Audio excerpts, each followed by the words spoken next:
Good evening and welcome to Face to Face for the Newsfirst team. I'm Niresh Eliathambi.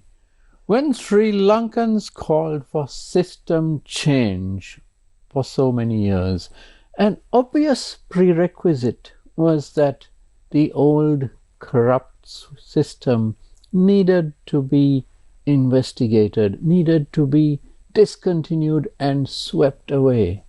And to do that, we knew there would be many investigations, many revelations. But what has come forth in the last 2 months or so has been shocking, even by the standards of Sri Lanka, the lowly standards of Sri Lanka, and the corruption levels that we fell to. We are hearing of scandals which we never dreamt of. And most disturbingly, why are we hearing these only now? Why didn't we know about this when these scandals were occurring? And to discuss this very troubling point, I have with me Mr. Kesarralal Gunasekera, former Member of Parliament. Good evening, Kesarralal. It's good to have you back. Good evening, Niresh. Thank you very much for inviting me. Right, Kesarralal, this is very troubling that we have spent literally billions, tens of billions, and the revelations are only coming out now. There are certain things, of course, we knew about, and we in the media revealed it. We were, when the information came to us, at whatever risk to ourselves, to our institutions, we did reveal it. And other revelations came through social media and so on. But right now we are hearing of scandals which we didn't have any inkling about during the past regime or the previous regime or several regimes before that. Some of these scandals are, 10 years, 15 years old.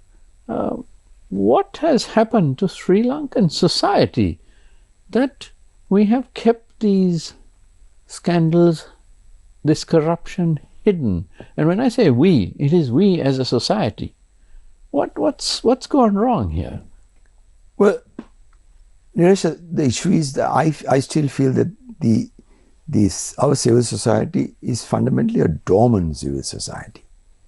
Not many people are there who are involved and interested and inquisitive to find out what is going on in Parliament and in ministries, which is very bad, because in other countries you find the civil society very, very active. So we're not a vibrant democracy. We are not a vibrant democracy as well. So that is one reason. That the other issue could be the fear of exposing these things as to what would happen to you, what would happen to your life, etc. That could be one reason, because there were so many killings and disappearances in the past. Of course, so far no inquiries have been completed, but those give a very, very rigid message. You say something, you can be bumped off. That's always a possibility.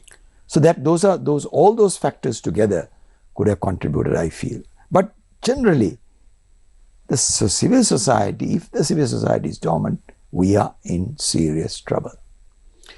No, Kesarralal, another factor I think is that some of the previous regimes quite systematically went out of their way to dismantle, to disrupt and weaken the institutional framework of law and order, of democracy, the pillars on which these wonderful systems stand on, the executive arm, the civil service, the legislature, the judiciary, and all the departments around the judiciary, the Attorney General's Department, the Bribery Commission, the CID, and even to the extent of greatly corrupting the nation's intelligence services and the military.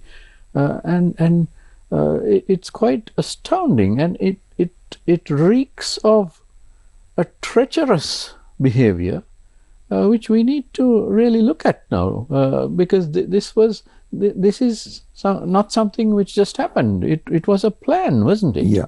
If you look at the amendment to the Constitution, the 17th, 18th, 19th, all those things, it is very, very clear as to what each leader, each state leader, whatever it is, the president or the prime minister, had in mind. I mean, if you go through some of these amendments to the Constitution and see the people who have voted for, unbelievable. You, for a particular matter, you vote against in one quarter, in the same breath, at another time, you vote against. So sad. You know, it's something like slave mentality, I feel. I mean, you're members of parliament. You should have a conscience. If you don't have a conscience, you are this country is in serious trouble. I expect parliamentarians to have a conscience. Integrity is number one. Conscience. If you don't have a conscience, you are in serious trouble. And that is exactly what happened. Those 4 amendments to the Constitution of this country gives a clear picture of what happens in parliament. It's so sad. Absolutely sad. And at the same time, when you have the institutions, apart from parliament, being weakened, being disrupted, the wrong people being appointed, or the required resources not being allocated, we hear of repeatedly of what happened to Siabok, the bribery commission, where it simply didn't have the personnel, trained personnel, and the vehicles, and all the paraphernalia which you need if you are going to be one of the prime investigative bodies of the country. So this was deliberately done. It was deliberately done. I mean, I can, if you give me time, one day we'll go through all these things, because in the past there were certain leaders who promoted or brought in people who are of an inferior quality, fundamentally to disrespect the intelligentsia of this country. Fundamentally to do that. That's all. They thought appointing inferior people to top class position, because they could get anything done. Huh? That was what was in their mind. But that is, I feel, disrespecting the intelligentsia of this country. That's very bad. That's very serious. But it did happen. All these things happen. Why do you think this Aragalaya came about? Over a period of 10-15 years, I would say. People are taking up everything, but then finally they decided enough is enough, and we need to step out. That could be one reason. But that's my point. Why did they take it for 10, 15, 20 years and then suddenly blow up like that, when, of course, the timing of the Aragalaya was due to the economic bankruptcy? Yeah. But why are Sri Lankans so dormant, so willing to turn the other cheek and say, well, that's none of our business. The someone else take care of it. If you don't create an environment conducive for such activities, nothing gets done, nothing happens. It's always relevant to understand that environment is required for actions of this nature, for the civil society to strike back. If that environment is not there, the civil society becomes dormant. But, Kesarralal, I mean, you and I go back a long way. I remember interviewing you perhaps 30 years ago when you were in Parliament. And back then, if you think of the 80s, the early 90s, we didn't have social media. You couldn't leak things out on Twitter or Instagram or Facebook or whatever.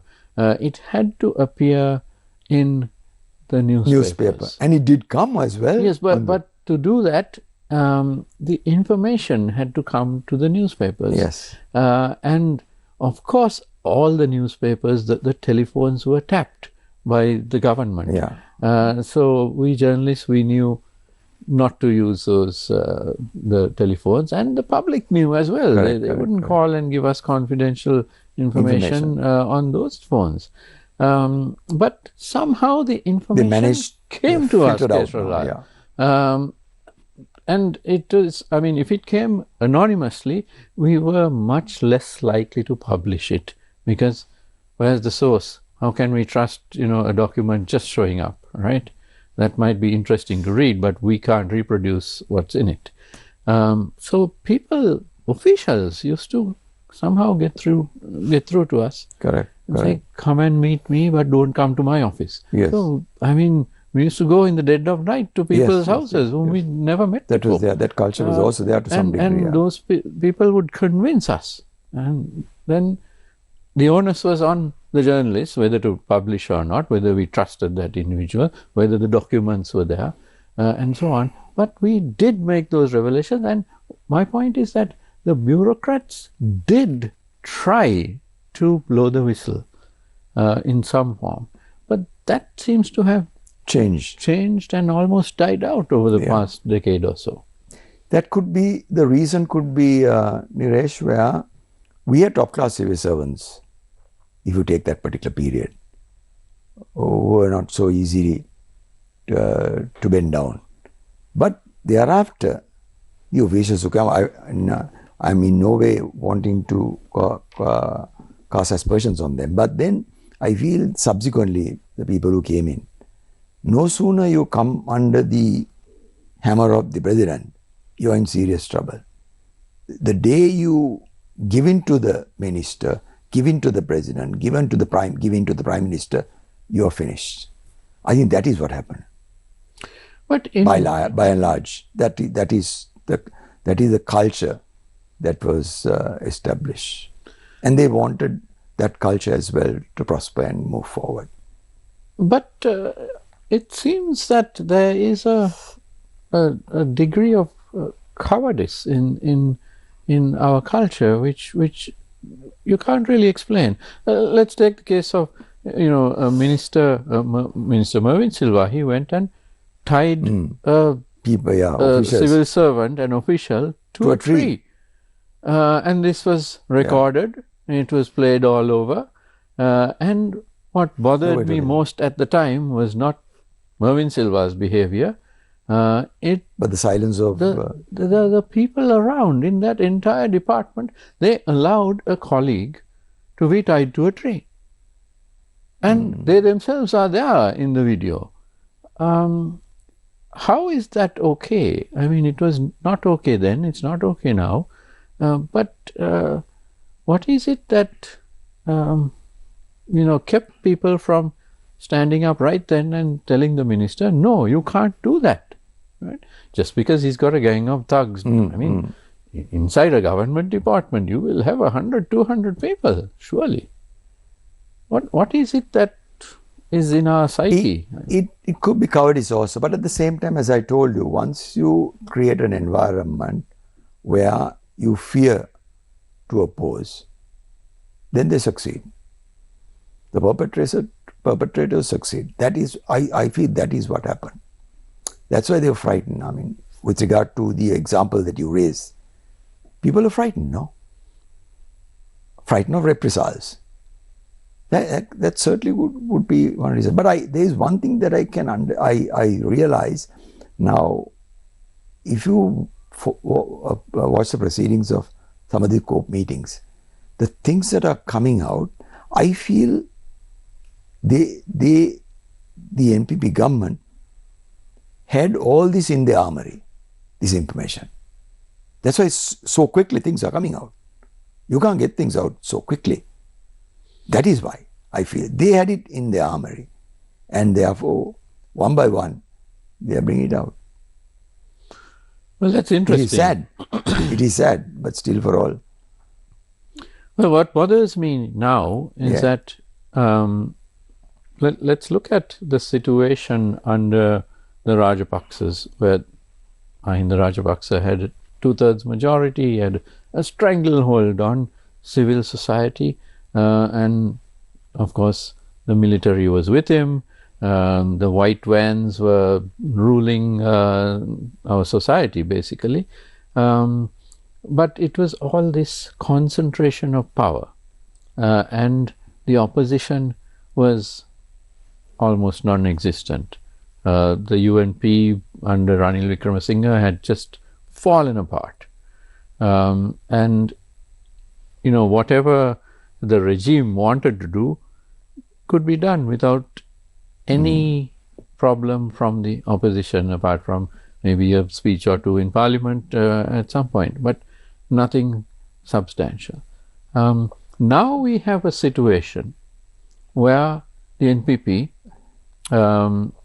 has a 2/3 majority, has control of the cabinet, the legislature, and has made a number of appointments into key positions, which are good. That's good. Yes. The old guard had to go out, so new people had to be put in. Most of them are, I believe, on merit, so that's fine. But I get this feeling that if this government or a future government went down that draconian road again, or chooses to go down that road, our people would just clam up just as they did 10, 15 years ago. Isn't that a cause for concern? Yes, the question is this, our people can always become dormant. Our society is of such. At times they can be vibrant, at times they can be dormant. What is the reason? I don't know. There are certain times where they can be absolutely dormant. But as you said, there was a particular time where the civil servants were voluntarily giving They were upstanding individuals. But they were upstanding and collectively so as well. They would support each other. Yeah, voluntarily giving up without a fight. So no sooner the leadership or the government in power realizes that they can do anything and get away, that's it. And those things happen. I mean, if you go through some of these exposés, my gosh. Just a classic example is recently where state minister was making allegations against the head of a government institution. Why? Because that head made allegations, made a complaint, official complaint against a particular deal where for the purchase of cows, some 170 or 160 odd million has been paid without even a guarantee. I don't know how officials made that payment. And no cows. No cows. And mind you, that particular minister, the state minister at that time, is still there in Parliament. He comes and makes allegations against that official of a particular board, the head of the board. Under what? Under the guise of parliamentary privilege. That is so cowardly. Yeah. I mean, it's unspeakable. I still feel that this government needs to go into the powers and privileges of members of parliament. They have to go into this act deeper, do a deep study and ensure that just because you are a member of parliament, you can't make allegations in parliament. They must be held accountable. In parliament is very clear.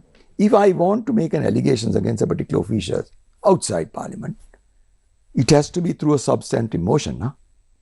There's no other way. I can't just come out to parliament and criticize or slam somebody outside the parliament. I should bring a substantive motion. That's what the law says. Yeah, but what happens is quite different. Yeah. They just spout a bunch of lies within the chamber. So the question here is, the speaker has to understand that he must vehemently oppose. That is number one. Number two, the secretariat, which is in parliament at that time, the Secretary General, the Assistant Secretary General, the Deputy Secretary General, all those people must warn the speaker and tell the speaker, look here, that gentleman cannot say things of this nature under the guise of parliamentary privilege. Stop him. Why can't those people do? I have always held that the speaker, if he is strong, he can control the entire parliament. He can control the entire parliament. But then, and if he is supported by a good secretariat, they can do wonders. If the secretariat does not support in an active manner, I'm not criticizing that. I can tell you number of instances where the secretariat, I feel, is below par. No allegations against anybody in particular. Right. But I feel, but some time back, there was amendments in Parliament. They have to be gazetted, all those things have to be done. No? 1-page amendment to a particular act ended up where at the committee stage, they introduced roughly about 16 or 20 pages. I mean, I was the speaker, I would have stopped it immediately. You can't make amendments of that nature. But it did happen in this country. And nobody spoke, nobody said anything. It went through. Why? Number one, the officials were not vigilant enough. And the speaker did not realize that this is wrong. We say somebody comes with 1-page amendment and discusses it and introduce at committee stage 60 to 20 pages of amendments. I would say, shut up, go back, re-gazette the whole set of amendments and then come to Parliament. So it's a situation where cheating became the order of the day. Yeah. There are so many acts where, an act of Parliament is as if it has been thoroughly studied and debated and brought in. Our parliamentarians feel at committee say they can do whatever they want and introduce. The best is to ensure that the act goes through without amendments, without changes. Why? Because we make a mess of it. I can show you instances where amendments have been passed through the at the committee stage where introductions were made, which are all faulty. Very simple case. Members of Parliament, appointment of members of Parliament on the national list who we say a national list MP decides to vacate his seat in Parliament. Today, the secretary of that particular party has a right to appoint the person whom he wants. That's what the law says. Kesarralal, these are not omissions. These are commissions. These are acts of commission. Acts of commissions. Which are totally irregular and illegal. Exactly. The particular leaders have sat down and thought, how do we circumvent this? How do we get around it? And the essence of discussion is, of a particular party at times, is how do we circumvent the law? Not to stand by the law. How can we find a way of circumventing the law? So, Kesarralal, that kind of discussion, how can we circumvent the law, should be held in the Velikata prison. Exactly. Among the convicts, not in Parliament or among members of Parliament. It doesn't happen in Parliament, but it happens in the parties. Among the members in their parties. In their parties. That is what happens. I mean, there are so many instances of that nature. Right. We need to take a short commercial break. I am in conversation with Mr. Kesarralal Gunasekera, former Member of Parliament. Don't go away because we'll be right back.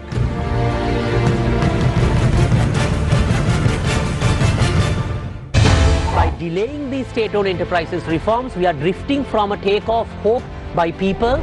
And you all couldn't join hands to form the presidency in the country. The presidency, it's sad, the national leadership was on a very specific, platform. We didn't have a single council in our control before we went into the election. Now we have 151 already. There was a huge argument where the government is actually curtailing the rights of the opposition leader when he wants to question. Now where is parliamentary democracy when it comes to all this? What is the SLPP doing to make itself, more marketable to the people, or at least to rebuild trust among the people? So I think, you need the fire. You need the fire in the belly, and you need to take this government on by the horns. And he was saying, nothing has been proved in court. But then, no, not a single conviction. No, there are many things have been proved. No, I was many things have been just proved. responding to Now what you there are said. number of politicians I was just of responding our to what you clan said. has been put into the jail. There are Now you're number of politicians. changing what you said. No. I Yes, have you never said- changed my you position. said nothing I am has a been proved in politician court. who is known in any media 30 minutes ago, for you said not nothing has been changing proved in my court. position any day. Face the Nation every Wednesday at 9:30 p.m. on TV1. With your name, your unique talent, your phone number. To Sri Lanka's Got Talent PO Box 100 Ratmalana or WhatsApp us on 076 599 7788. Across the nation, talents and dreams are ready to shine.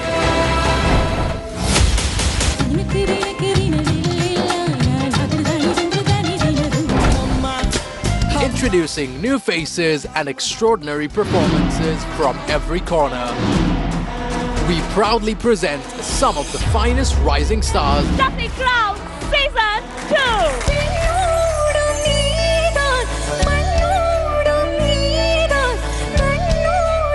June 7th onwards, every Saturday and Sunday at 8:30 p.m. only on Shakti TV. We've got some fresh new young talent doing some things that I know you haven't heard before. ඔබ වයස අවුරුදු 16ට වැඩි නම් සුවිශේෂී නර්තන රිද්මයන්ගෙන් යුක්ත නම් ඔබේ හැකියාව රටට පෙන්වීමට හොඳම වේදිකාවයි මේ. ඔබ සමාජිකයන් 15 අතර කණ්ඩායමක් සමගින් අදම අයදුම් කරන්න. Sirasa Dancing Star. නිෂ්පාදක සිරස ඩාන්සිං ස්ටාර් තැපැල් පෙටිය 100 Ratmalana. WhatsApp 071197788. Far from the city noise, under a mango tree, children turn broken desks into a stage. They sing, they dance, they try. No bright lights, no big crowds, just a small school and big dreams. Change is coming. An open-air stage for the Kattaragama Primary School. Gammatta, for the people, by the people.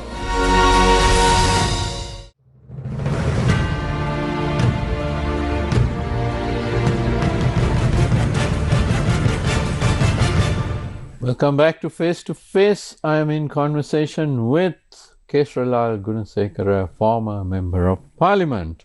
Kesarralal, let's discuss the role of the opposition or the main opposition party, not the parties which were in power and lost the last election, which that's the UNP and the SLPP combined, but the main opposition party, the SJB. What is it doing? What has it been doing? And is it a strong opposition or a strong enough opposition to fulfill the role of protecting democracy, freedom, and ensuring that corruption does not raise its head? Somehow, I don't see that from the current SJP. Of course, their numbers in Parliament have diminished significantly in the last general election. But can I put it to you that it's not a matter of numbers? It is not a matter of numbers. You could be just one voice, or maybe you have 10 MPs and you could be the equal of 100 MPs. As long as you have your facts straight and you are eloquent. I mean, we've had wonderful members of Parliament who could stand up there and hold forth.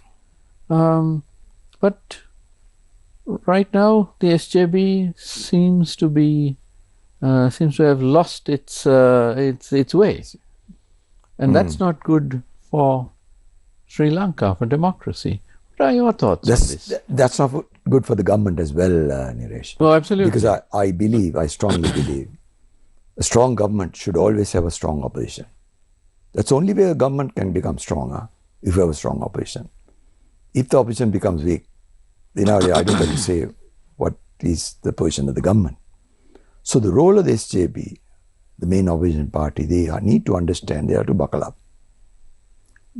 I mean, the things that they are coming out, I mean, I don't want to mention, it's not correct for me to make statements with regard to what they're doing, but they need to buckle up. You need to understand, Parliament is a place where you can exchange ideas, views, and hammer out a solution. Hammer out a solution. That is what is relevant. That is what is required. Not to attack each and every person. It's not a place for mudslinging. Yeah, it's not a place of mudslinging.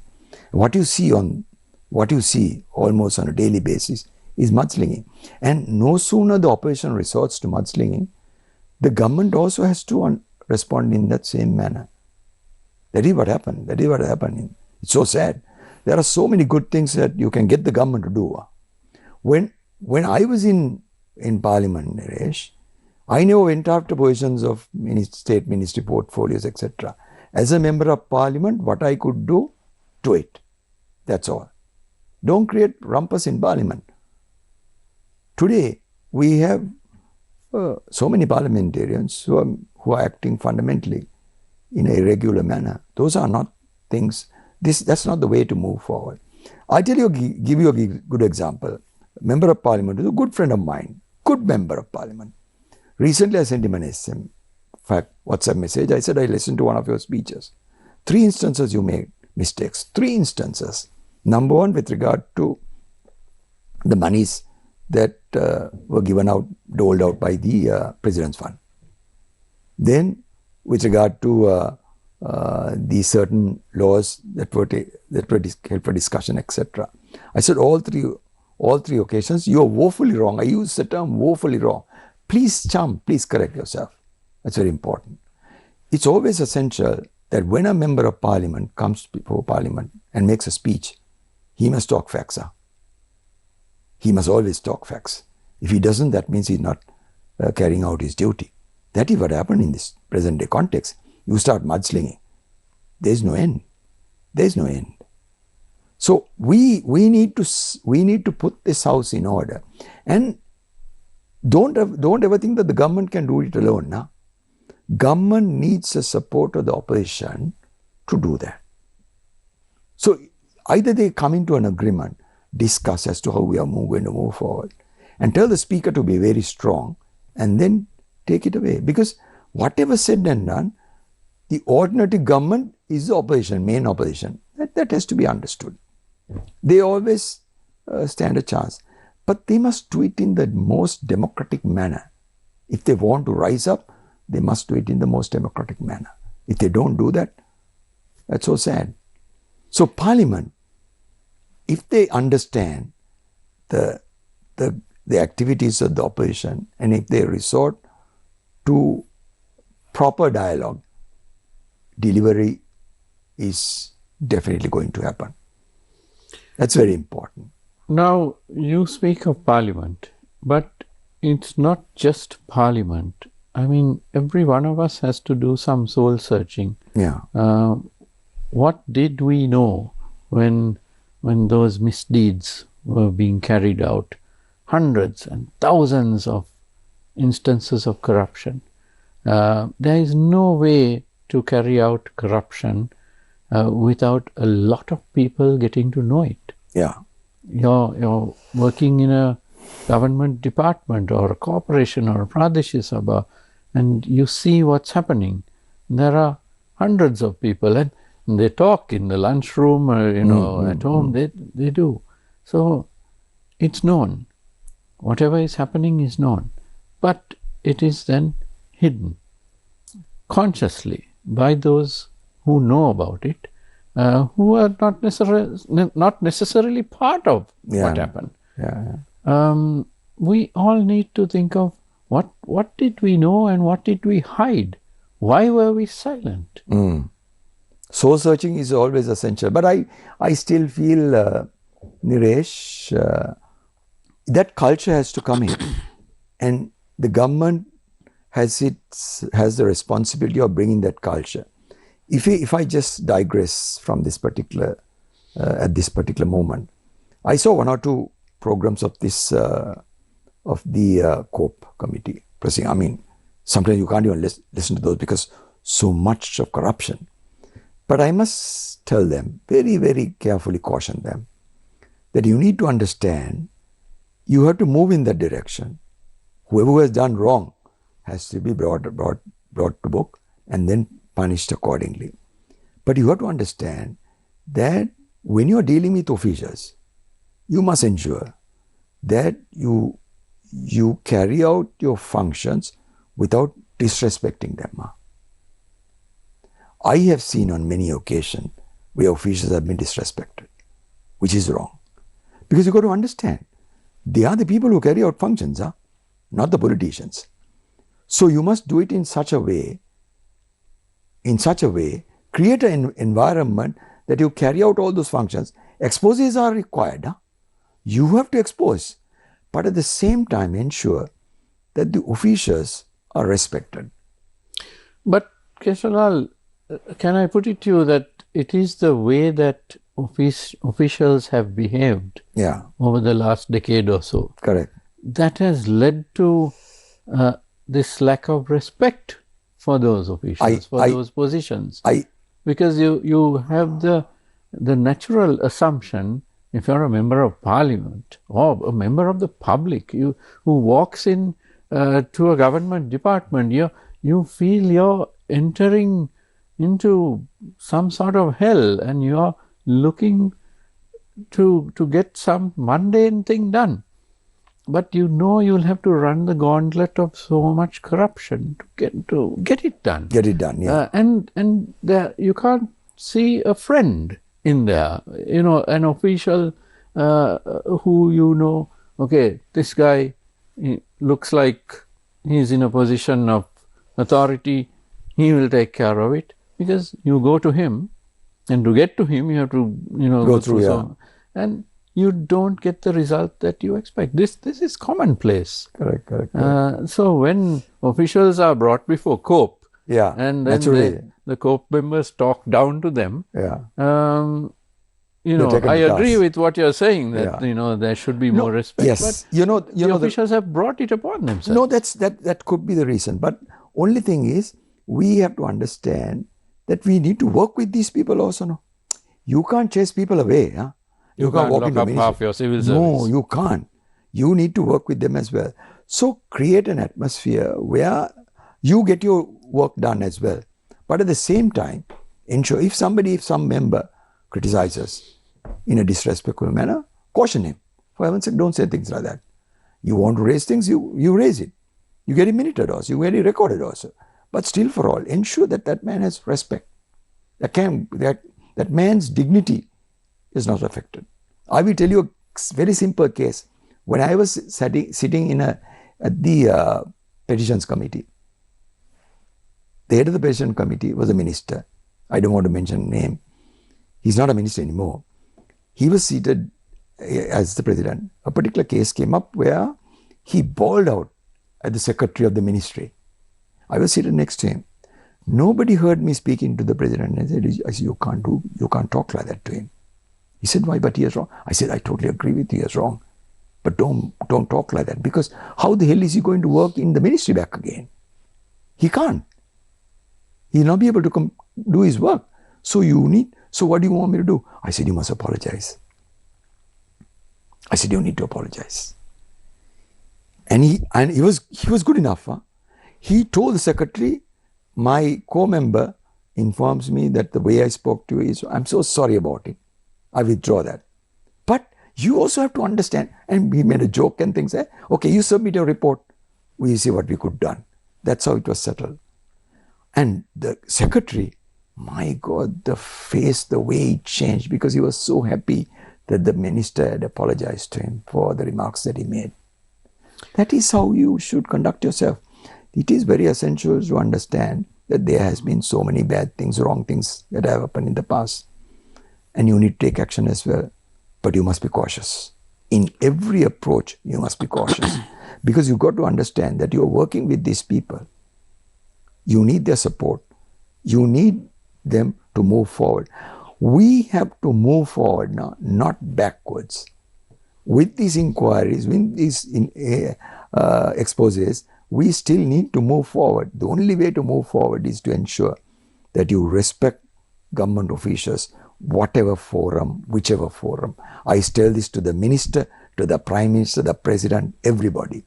They must be careful. Now, I do agree with you, but at the same time, when these shocking revelations come out day after day, there is a certain anger among the public, which I feel as well, that these misdeeds were allowed to happen, that so many people knew about it and didn't do anything, didn't say anything. And in the end, billions upon billions were just squandered away. I mean, they ended up in somebody's pockets, yeah. Because mismanagement of funds is in itself corruption. You are not throwing it down the drain. You are actually authorizing a contract to somebody. And we one of the latest revelations is about the expressway. And the rest area. The rest area. My God, that is shocking. Huh? I can't understand. So how anybody gave approval, which official gave approval, and which president or prime minister but how many officials knew about this? Unbelievable. Unbelievable. So, and no one would have said anything. The same with the import of cows. When you know it's worth so many billions and so many hundreds of millions have been paid and not a single cow arrives and from Australia. And you know the best part, I heard today, this morning I heard that the monies, that 130 or 170 odd million was paid out by the Treasury. It's another serious issue. I mean, just imagine, you can't make a payment even on an agreement without a guarantee, without a bank guarantee. Because you are making upfront payment. You can't do that. That's against the law. But you've done that. And I heard, I know, I may be wrong. I hope I'm wrong. If it's only the ministry, then it's the ministry secretary is responsible and the chief accountant is responsible. But I heard it's a treasury. I don't know. You can't. But that is a clear message that I get, that some of the top class officials in this country, I do not have proper experience. We had super set of officials in the past, super set of officials, but we don't have that anymore. But could be because, number one, ministers over a period of time have destroyed the public service in this country, broken the backbone of them completely, and therefore they are just subservient. They just come, sign and go off, which is very tragic. But at the same time, there are good officials as well who stand up to ministers. That's the caliber that is required in this country. And I think the NPP administration wants that caliber to come up. And they are promoting that caliber. So for heaven's sake, stand up now. That's all that you have to do. That is what is essential in this country. There are so many things that you can do, but everything boils down to two aspects, as I said: integrity and conscience. If the officials and the politicians both have integrity and conscience, the sky is the limit. There is, of course, one other factor which is very key or crucial now to maintaining an honest system, and that is transparency. Now, prior to the digital age, there was no question of transparency. Where could you be transparent? You can't sort of, all your documents can't be published in a newspaper saying, look how transparent. Correct. Now it is, Now, the situation with digitalization, which this government is pushing, is that all documents should be up there on the websites and so on, so that anyone can, at the click of a mouse, refer to them and say, oh, okay, here's the tender, here are the bidders, here are the bids, and here's the winner of the contract, and who was on the committee, who's on the technical committee, And Who was the the technical committee? Who was the reasons final, for the award to that Yeah, particular bidder. Very simple. Very simple, yeah. Because those documents exist before you actually, hand over any money or sign sign a contract. Those documents exist. So all you have to do is make sure that they are uploaded onto the ministry website or corporation website. And there you have it. Exactly. Niresh, people will have to understand one thing. Public scrutiny is very essential. It's a public scrutiny that raises all these issues. Don't ever think it's just from the officials that issues have been raised. No. Public scrutiny.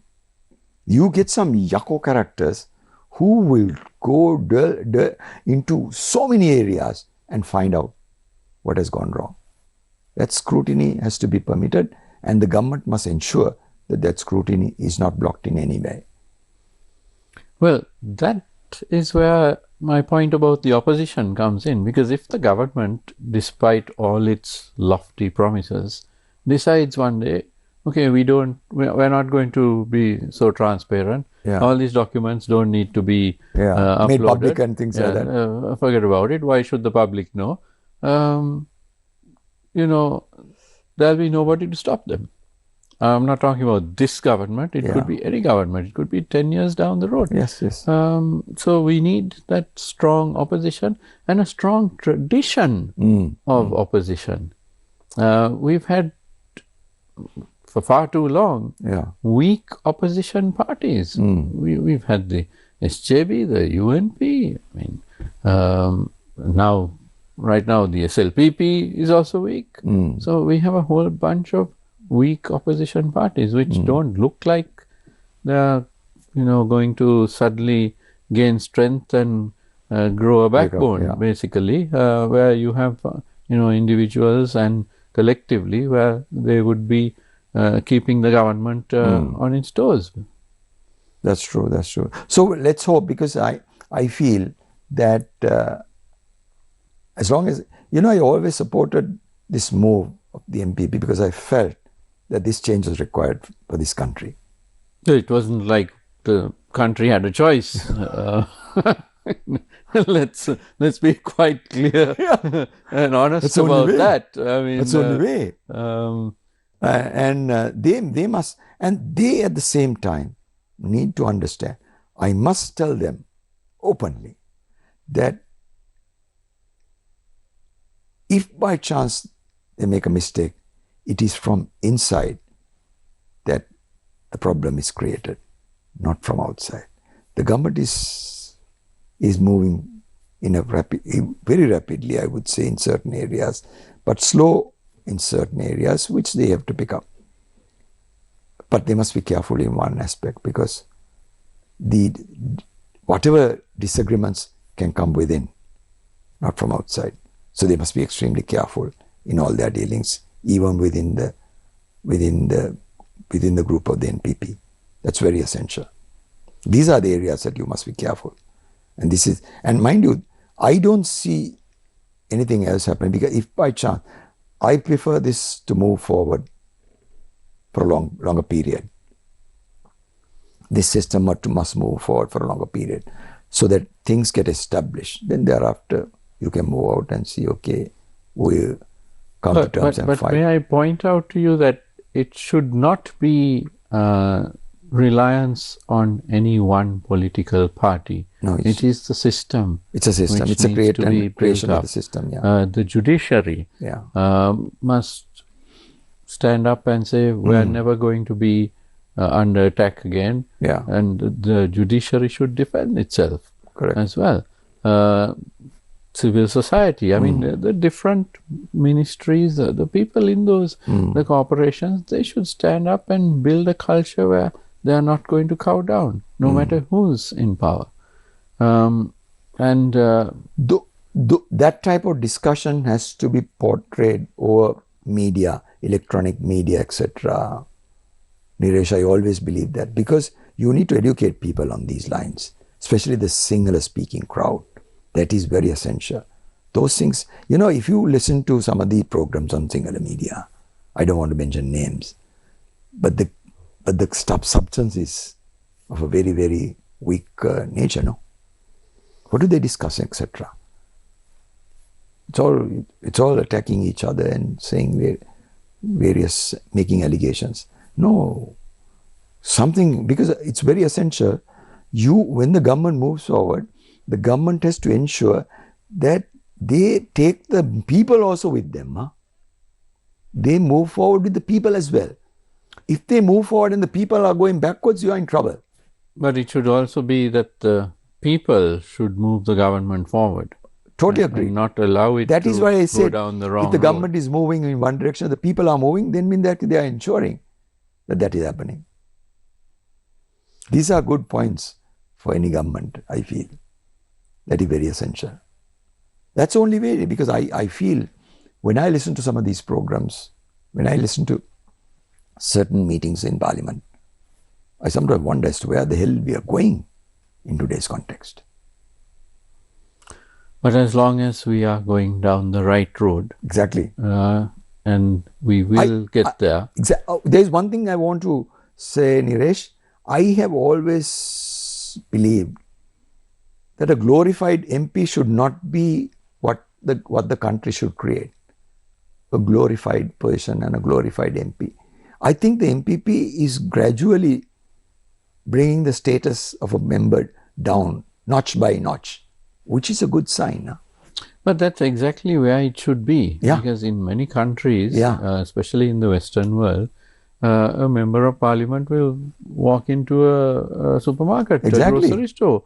Carrying a basket, carrying a basket. And there are, no bodyguards, no drivers, nothing. Exactly. And people will, those who recognize him or her will greet and say, good evening, hi, how are you? That's it. Or others won't even recognize at all. Yes. I mean, there are, in some parts of Europe, there are prime ministers who just ride a bicycle and go off, So we need to, as you said, get out of this glorification. And we need to get rid of this word power, don't you think? Yeah. That a party is in power. It's not in power. It's not.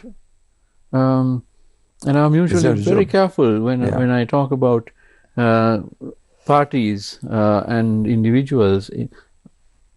I try to say they are in office. Correct. They're in office, Which, after all, they're employees. They've been hired by the people. So they should not be in power. Power is for kings and emperors. Exactly. They are servants of the masses. That has to be understood. They are servants of the masses. If they understand all that, and if this glorification comes to an end, when you walk, when you go with your security and all those things, it's a different thing. We never had any security when you were in Parliament. And mind you, hide your LTT troubles. Nothing. And it's a matter of understanding the word sovereignty, isn't it? Because under Mrs. Bandaranaike's government, we became a republic. That means we kicked out our monarch, the Queen. Said bye-bye. That's it, bye-bye. But then we should have lived as free men and women. Instead, we became subservient over the decades, for decades, to our own those in power, rather than those in office, which is where they should be. That's why I said we fundamentally became slaves again. It's so sad. Well, let's hope that we have shed our shackles and we will keep those shackles off for the foreseeable future. And I'm afraid we are out of time. My thanks to Kesarralal Gunasekera, who is, of course, a former member of Parliament. Thank you for being on the show. Thank you, Niresh. Thank you. And thank you to you for watching. Don't go away because the news is coming up next. Have a great evening.